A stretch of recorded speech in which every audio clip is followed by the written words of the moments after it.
Hi guys, we are going to talk today about the area of trapezoids and how to find them.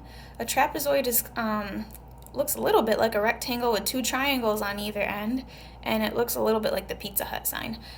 When you are finding the area of a trapezoid, what you want to do is add the two bases together, and I'll explain what those are in a second, cut it in half, and then multiply by the height. Add the bases, cut it in half, multiply by the height.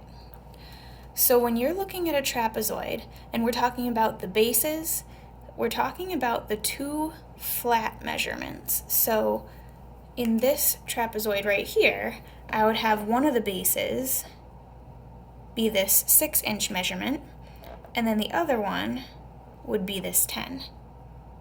The height, that's the vertical distance from the corner to the base. So that is marked right here with a dotted line, 2 inches. All right, let's figure this out. So I'm gonna start by copying down that I'm doing 1/2 times something else.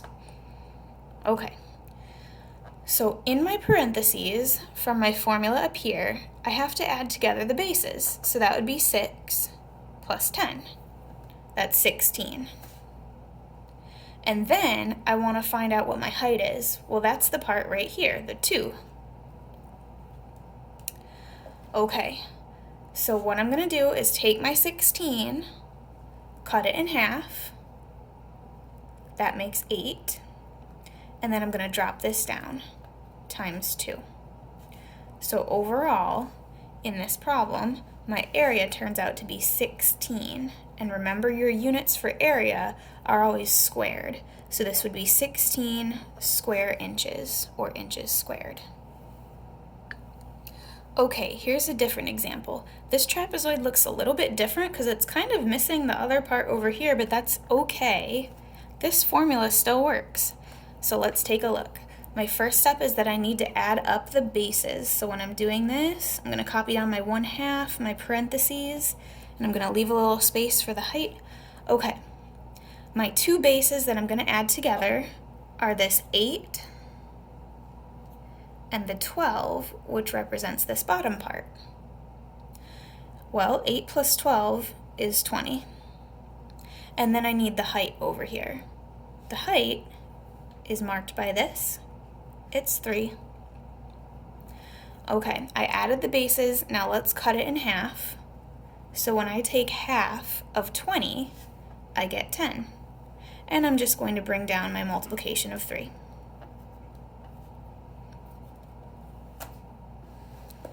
Okay, to finish this off, just multiply 10 times 3. That would be 30. And remember your units. This would be square feet. Okay, before I solve this next problem, I would like you to pause the video and try it yourself. Okay, when we solve this problem to find the area of the trapezoid, we have to take half of the sum of the bases, and then we have to multiply by the height, whatever that may be. In this case, when I add together the bases, that would be this 5 centimeters on the top, and this 7 on the bottom. Together, 5 and 7 make 12. And then my height is 1.5. Okay, half of 12, well, that would be 6. And I'm going to drop down my multiplication by 1.5. If you don't know how to do this, then you are welcome to put it into your calculator. 6 times 1.5 makes 9. And don't forget about your units. This would be centimeters squared.